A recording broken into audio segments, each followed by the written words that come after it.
हम्म।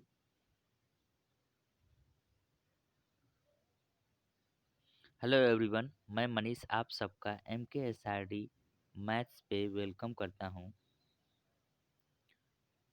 दोस्तों, मैं आपको बता दूं, हमारा एक ग्रुप है MKSRD से ही, MKSRD मैथ्स ग्रुप करके टेलीग्राम पे। आप उससे भी जुड़ जाइए ताकि हमें टाइम पे NTPC के जो क्वेश्चंस हैं वो मिल जाएं। जो भी स्टूडेंट देने जा रहे हैं वो इस पे जो है कि क्वेश्चन अपने सेंड कर सकते हैं। और आज की इस वीडियो में हम 4 जनवरी को आए हुए NTPC एग्ज़ाम में पूछे गए मैथ्स के क्वेश्चन को हम देखेंगे। मैथ्स के क्वेश्चंस को देखेंगे, प्लस उस क्वेश्चन से ही रिलेटेड हम जो है कि अगर कुछ टॉपिक रहेगा जो बताने लायक रहेगा जिस पे आ सकता है आगे के एग्ज़ाम में, उनसे रिलेटेड हम कुछ टॉपिक या क्वेश्चंस देख लेंगे। तो चलिए आइए हम चलते हैं अपने पहले क्वेश्चंस के ऊपर जो 4 जनवरी को फर्स्ट शिफ्ट में पूछा गया था। आइए चलते हैं।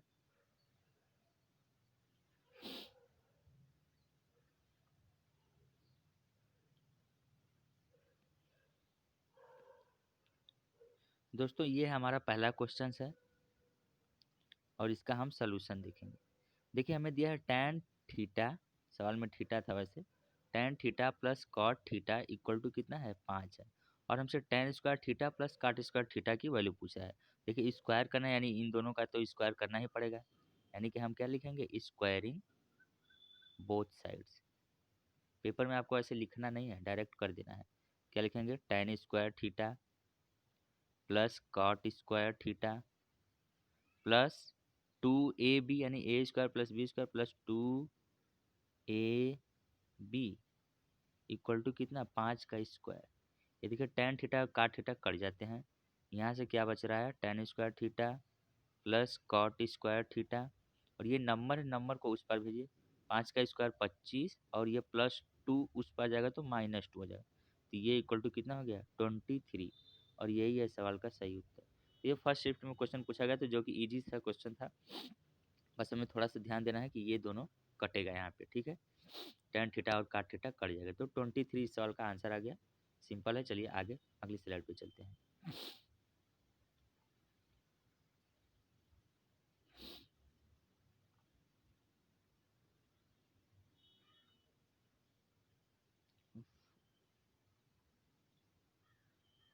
चलिए आ गया हमारा दूसरा क्वेश्चन। जैसे कि ये हमें क्वेश्चन दिया हुआ है, x plus y equal to कितना है 25 और x minus y equal to कितना है 15, और हमसे x इंटू वाई पूछ रहा है। देखिए, जब भी ऐसा क्वेश्चन हमें x प्लस वाई दिया रहे सिंपली और x माइनस वाई दिया रहे, तो हम क्या करते हैं, x की वैल्यू कैसे निकालेंगे, इन दोनों को जोड़ देंगे। 25 प्लस 15 40 हो गया, 40 का आधा कर दीजिए 20 हो गया, x की वैल्यू आ गई। y की वैल्यू कितनी आएगी, इन दोनों को घटा दीजिए, 25 में से 15 गया 10, और 10 का आधा कितना हो गया 5। तो ये x और y की वैल्यू आ गई। अब यहाँ पे रख देते हैं, 20 इंटू 5 बराबर कितना हो गया 100, और यही है सवाल का सही उत्तर। बस आपको थोड़ा सा ध्यान देना है, यानी कि जोड़ के आधा करिए या फिर 2x लिखिए, 40 लिखिए, ये डायरेक्ट ऐसे निकालिए, ठीक है, जब भी x प्लस वाई और x माइनस वाई की वैल्यू दी रहे। तो ये इजी सा क्वेश्चन था जो कि पूछा पूछा गया था। चलिए आगे चलते हैं हम लोग दूसरे स्लाइड पे। पांचवा हमारा क्वेश्चन आ रहा है, यानी कि तीसरा क्वेश्चन।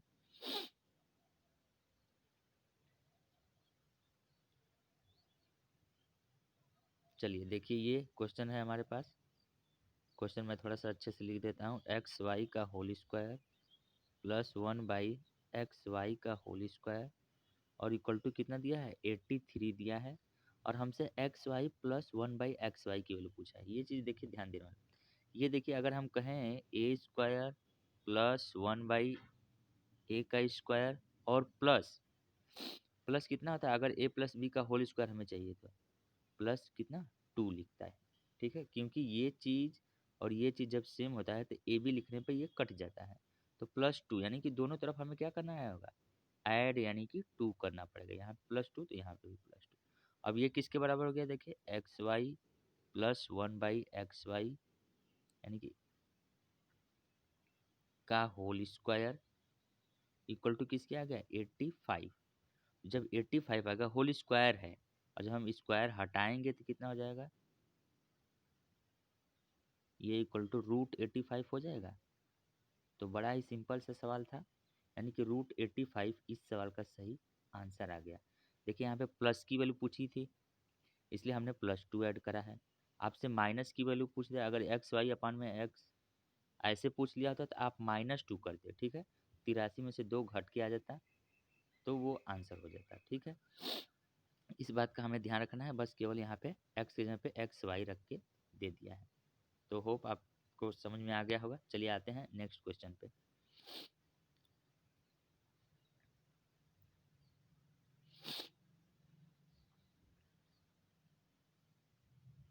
जैसे देखिए ये एक क्वेश्चन पूछा गया था, 50,000 का 10% की दर से 3 साल के CI और SI का अंतर, ठीक है।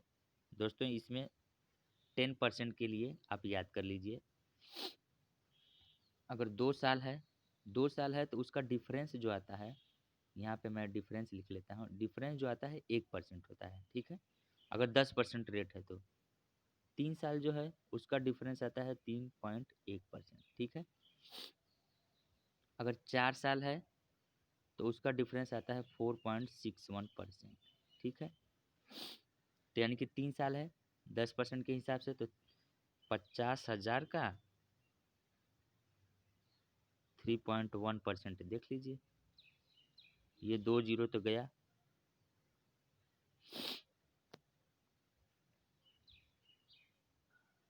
ठीक है। अब यहाँ पे मल्टीप्लाई कर लीजिए, तो 0 0 5 और ये 15, यानी कि एक प्लेस पे डेसिमल हो गया, यानी कि 1550 आ गया सवाल का सही उत्तर, 1550। कि 10% जब रेट है मैंने उसके लिए बता दिया है, 2 साल का डिफरेंस 1% होगा, 3 साल का डिफरेंस 3.1% होगा, और 4 साल का डिफरेंस 6.41% होगा। ये चीज़ आपको ध्यान में रखना है। तो ये सिंपल सा सवाल था, यहाँ पे पॉइंट लगा लीजिए, ठीक है। तो चलिए आगे हम चलते हैं अगले सवाल पे।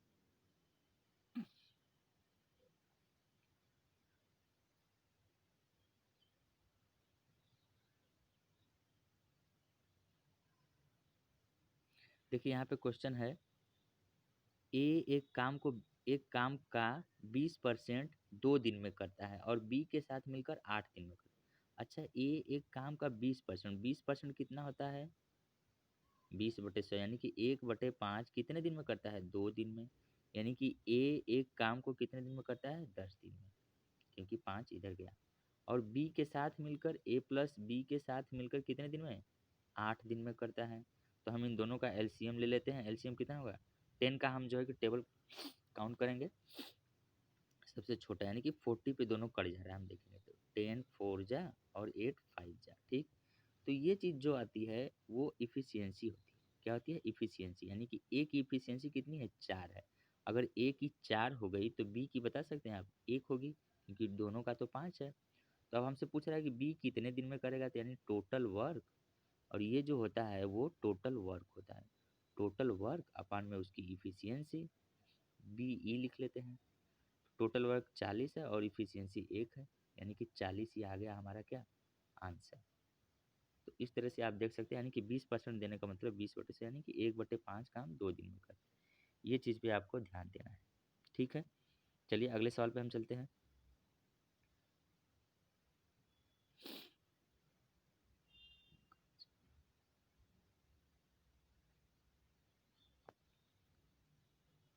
देखिए अगला सवाल हमारा है,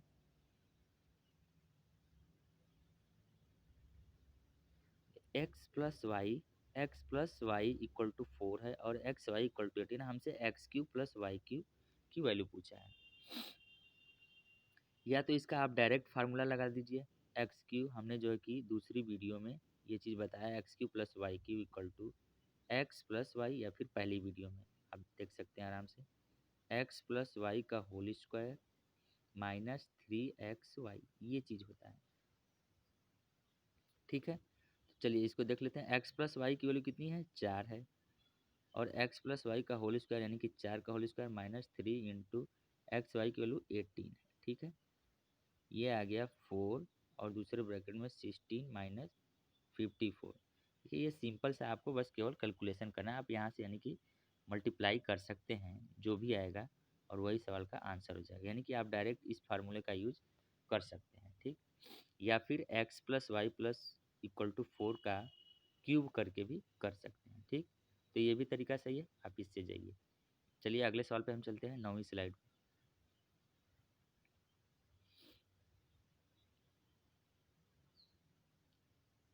9वां क्वेश्चन आ गया है हमारे पास, लेकिन 9वीं स्लाइड है।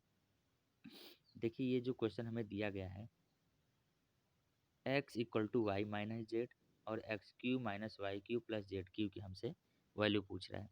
देखिए सबसे पहले तो इसे इधर ला दीजिए, x माइनस वाई और प्लस जेड इक्वल टू क्या लिखेंगे, 0 लिखेंगे, ठीक।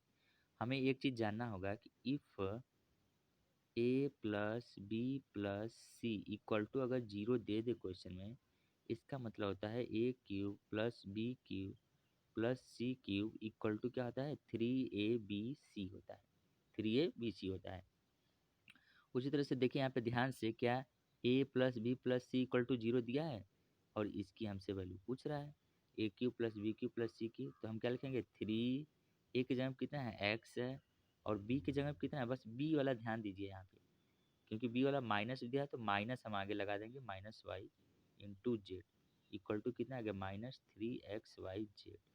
और ये आ गया सवाल का सही सही उत्तर, -3xy/z। तो इस तरह से आप इसको सॉल्व कर सकते हैं, और ये चीज़ आपको ध्यान रखना है। यानी कि जब भी हमें A plus B plus C equal to 0 दिया रहेगा, इसका मतलब A cube plus B cube plus C cube equal to 3abc होगा, ठीक।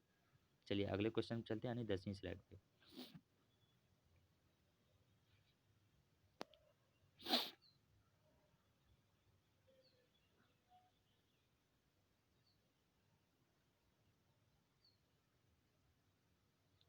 चलिए 10वें क्वेश्चन में कह रहा है, अगर एक चक्रीय चतुर्भुज ए बी सी डी है, उसमें हमें cos square A minus cos square B minus cos square C plus cos square D की वैल्यू पूछा है। सबसे पहले तो ये जान लीजिए कि चक्रीय चतुर्भुज क्या होता है, यानी ऐसा चतुर्भुज जिसके चारों शीर्ष यानी कि चारों वर्टेक्स कहाँ पे हो, एक सर्किल पे हो, ए बी सी डी होता है, ठीक है।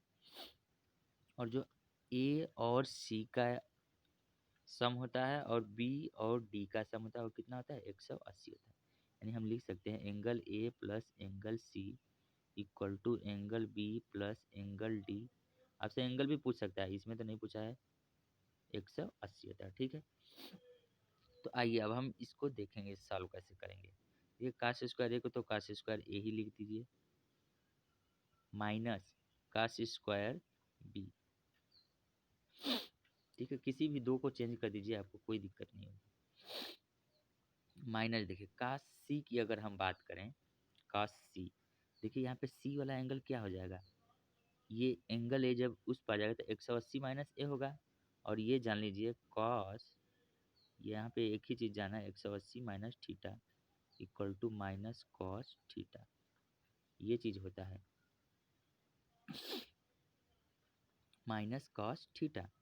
तो कितना हो जाएगा, माइनस कॉस थीटा की जगह पे एंगल ए है, cos square minus cos A, और कॉस ए का जब होल स्क्वायर करेंगे तो कितना आ जाएगा, कॉस स्क्वायर ए माइनस, ठीक है। डी वाला देखिए ध्यान से, अब डी वाला किस में चेंज होगा, बी में हो जाएगा। उसी तरह से यानी कि यहाँ पे क्या हो जाएगा, कास स्क्वायर बी हो जाएगा, ठीक। अब देखिए कास स्क्वायर ए से कास स्क्वायर ए कट गया, कास स्क्वायर बी से कास स्क्वायर बी कट गया, यानी कि इस सवाल का आंसर कितना आ गया, 0 आ गया। होप आप समझ गए होंगे। बस इसको जान लीजिए कि 180 minus theta equal to minus cos theta आता है, लेकिन यहाँ पे सब में स्क्वायर है, इसलिए हम स्क्वायर करेंगे तो प्लस आएगा सबका, ठीक। चलिए हम 11वीं स्लाइड पे चलेंगे।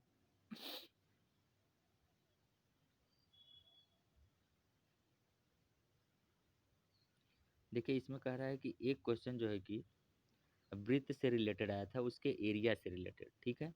एरिया दिया हुआ था और उसकी परिधि हमसे पूछा है। तो सर्किल के बारे में कुछ चीज़ें जान लीजिए आप। सर्किल जो होता है, सबसे पहले तो उसका एरिया जो होता है वो होता है पाई आर स्क्वायर। आर क्या है इसमें, रेडियस है, रेडियस यानी कि त्रिज्या, त्रिज्या हो गई, ठीक है। अच्छा इसका जो व्यास होता है यानी कि डी होता है, वो 2 × r होता है, ठीक है। और जो परिधि होती है सी इक्वल टू 2 पाई आर।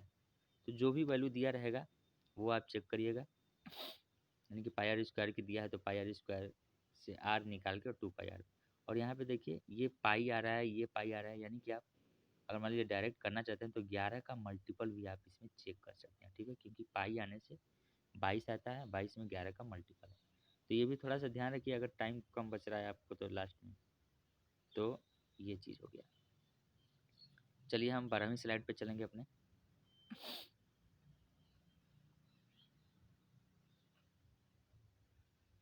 ये है हमारा 12वां क्वेश्चन, यानी कि 12वीं स्लाइड। ठीक, चलिए इसका सोल्यूशन देखिए कैसे करते हैं। यानी कि रूट में 3 पावर n है इक्वल टू 729। अब ये तो जान लीजिए कि 3 पावर है इधर कुछ भी, तो ये 729 इसको भी 3 के पावर में लिखना पड़ेगा हमें। कैसे लिखें, 3 3 9 3 27 3 81 3 243 3 729, यानी कि ये किसके बराबर हो गया, 3 पावर 6 के। ठीक है, अब इस चीज़ को देखिए ध्यान से, यानी कि इसको हम क्या लिख सकते हैं, 3 पावर n, और रूट का मतलब कितना होता है, वो पावर 1/2, यानी कि ये n और 1/2 का मल्टीप्लाई होता है और इक्वल टू है 3 पावर 6, यानी कि ये हम लिख सकते हैं 3 power n/2 equal to 3 power 6। अब 3 के पावर है और 3 के पावर है तो 3 कैंसिल हो गया, यानी कि हमें क्या बचा, n/2 इक्वल टू 6। इसका सीधा सा मतलब हुआ n इक्वल टू कितना, 12, और 12 है सवाल का राइट आंसर। होप आप समझ गए होंगे। बस जो भी इक्वल में दिया है उसको हमें इस फॉर्म में ब्रेक करना होगा, ठीक है। तो चलिए आइए चलते हैं हम जो है कि 13वीं स्लाइड पे अपने। 13वीं स्लाइड ये रही कि यहाँ पे है एलसीएम और एचसीएफ से क्वेश्चंस आ रहे हैं हर पेपर में, जो है कि एलसीएम एचसीएफ से क्वेश्चन आते, तो आप एक बार इसको भी देख लीजिएगा।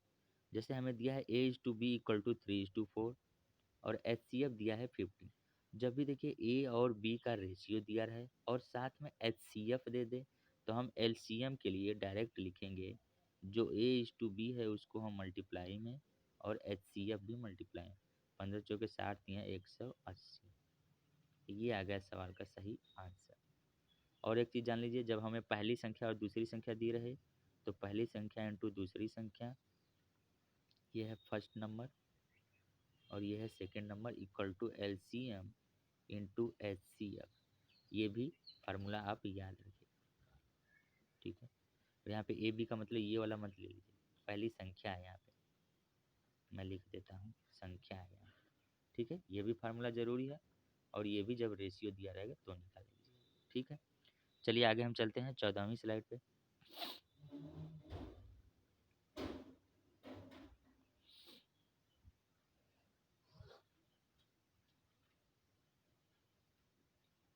देखिए यहाँ पे पासे से रिलेटेड एक क्वेश्चन आया है, तो पासे वाले में देखिए क्या होता है, दो पासे हैं, ठीक है, और राशि का योग कितना है, 9 है। एक साथ फेंके गए दो पासे पर राशि का योग 9 प्राप्त करने की प्रोबेबिलिटी क्या है। देखिए दो पासे हो गए तो पहले तो 6 × 6, यानी कि टोटल पॉसिबिलिटी 36, यहाँ पे 36 हो गया नीचे, ठीक है। अब देखिए दोनों पासों पर सम कितना आना चाहिए, 9 आना चाहिए। अब 9 आने के लिए हमें क्या आना चाहिए, अगर पहले पासे पे 4 आ रहा है तो दूसरे पे 5 आ जाए, पहले पे 5 तो दूसरे पे 4, पहले पे 6 तो दूसरे पे 3, और पहले पे 3 तो दूसरे पे 6। ये चीज़ आनी चाहिए, तभी जो है कि 9 आएगा। तो यानी टोटल कितने पेयर बन रहे हैं, यानी कि हम देखेंगे कि 4 है, 4/36 इक्वल टू 1/9, और 1/9 है सवाल का सही आंसर, ठीक है। होप आप समझ गए होंगे। चलिए अगले हम 15वें स्लाइड पे चलेंगे। तो पासे से भी क्वेश्चंस आ रहे हैं एक दो, आप उसको भी देख लीजिएगा। इसमें देखिए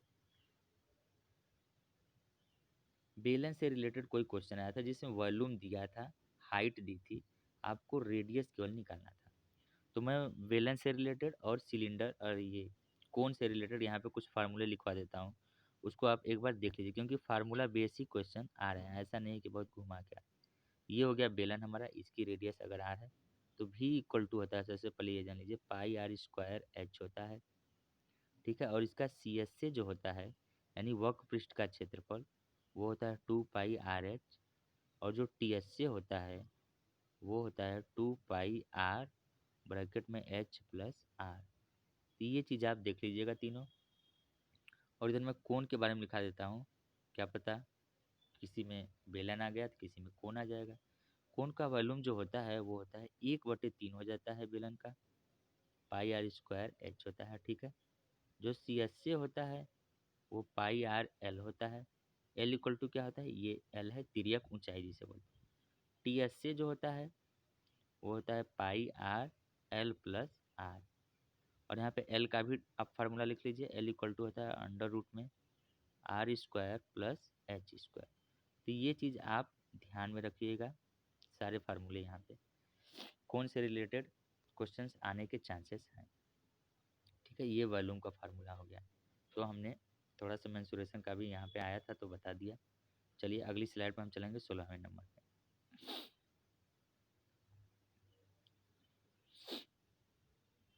एक क्वेश्चन जो है कि सिमिलरिटी बेस पे हर एक लगभग शिफ्ट में जो है कि एग्जाम आ रहा है, तो सिमिलरिटी को आप थोड़ा सा समझ लीजिए। जैसे अगर हम कहें कि दो फिगर, अगर मान लीजिए ये ए बी सी है और ये हमारा है पी क्यू आर, ठीक है। ये हमारा क्या है, पी क्यू आर है, ठीक।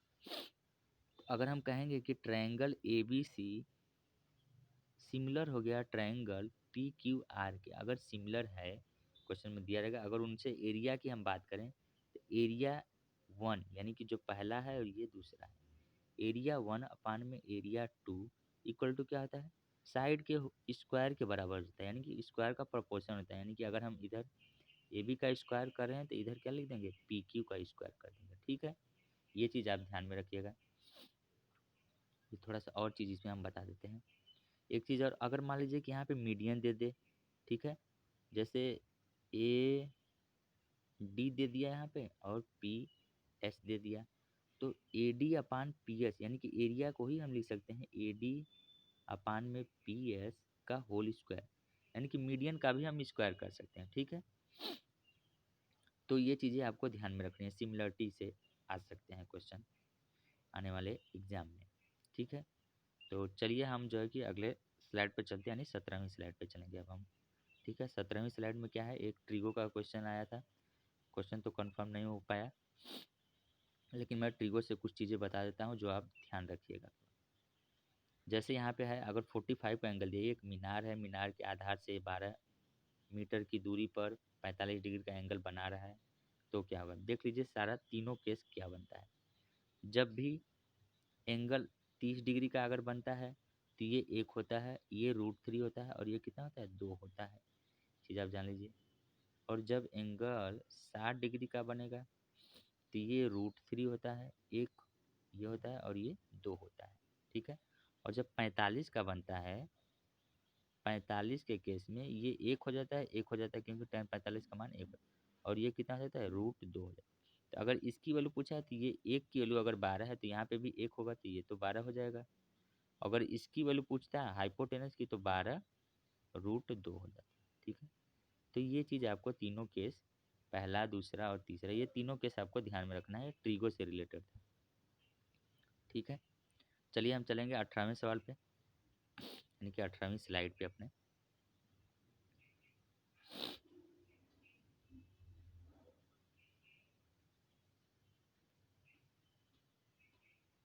देखिए ये हमारा 18वां क्वेश्चन है, और ये x+y ये सेकेंड शिफ्ट में पूछा गया था क्वेश्चन, सेकेंड शिफ्ट में। देखिए ऐसे सवाल को हम कैसे करते हैं, जब भी हमें x+y कितना दिया है, 16 दिया है, और यहाँ पे xy दिया है 63। देखिए इसमें x की वैल्यू और y की वैल्यू कुछ नहीं निकालना है, बस केवल आपको पहले वाले में दूसरे से डिवाइड कर देना है, ठीक है।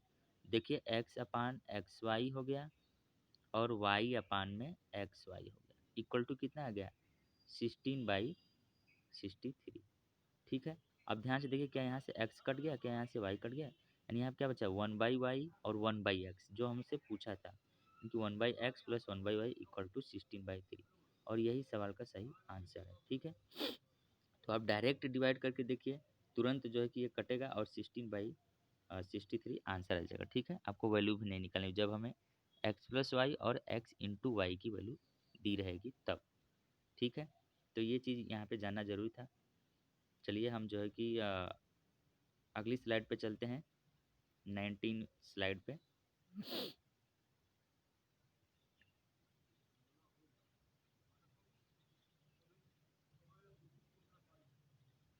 देखिए आप क्या कर रहे हैं, coordinate of middle side of a triangle are 4 2 3 3 और 2 2।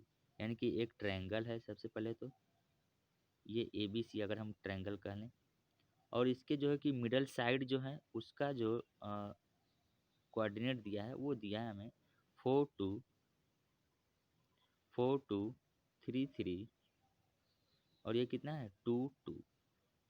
ठीक है, तो हमसे पूछ रहा है सेंट्रायड का इक्वेशन। सेंट्रायड के इक्वेशन के लिए हम क्या करते हैं, x1 plus x2 plus x3 अपान 3 और y coordinate y1 plus y2 plus y3 अपान 3, ये करते हैं सेंट्रायड के इक्वेशन के लिए। तो यहाँ पे देखिए मिडल दिया हो चाहे ये वर्टेक्स का दिया हो, दोनों केस में एक ही है। ठीक है, तो आप डायरेक्ट यहाँ पे वैल्यू की ओर रखिए। तो x1 ये वाला होता है, x2 और ये x3 पहला वाला। तो 4 प्लस 2 और प्लस 3 इक्वल बटे 3 हो गया, और नीचे डिवाइड है y की वैल्यू होगी कितनी, 2 प्लस 3 और प्लस 2 अपान 3। ये ध्यान से देखिए, 4 2 6, 6 3 9, 9 में से 3 गए तो 3, और 2 3 5, 5 2 7, 7/3। तो ये आ गया आपका सेंट्रायड। ठीक है, या फिर मिडिल टर्म दिया रहे या फिर वर्टेक्स दिया है। सेंट्रायड के लिए एक ही फार्मूला है, और वो है x1 plus x2/3, x2 plus x3/3 और y1 plus y2 plus y3/3। तो आप यहाँ से डायरेक्ट निकाल सकते 3 और 7/3। ठीक है,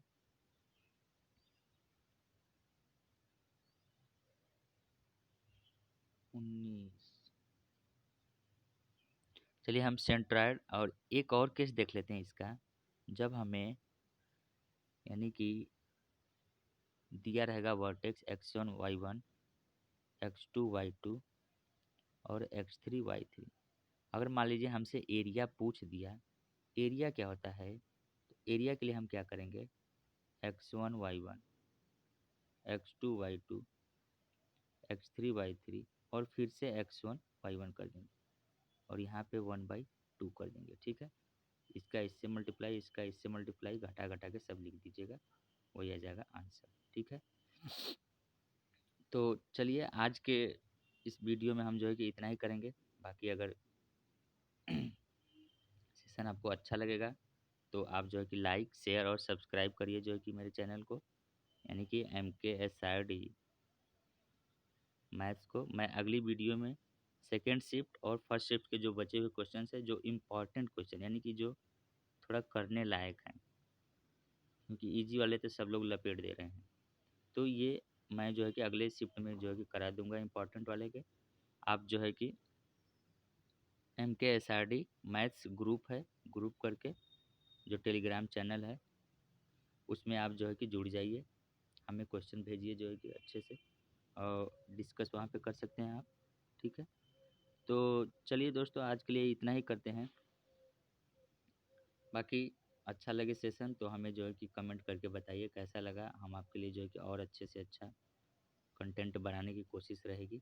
ठीक है, तो चलिए आज के लिए इतना ही। Thank you, thank you so much guys, thank you.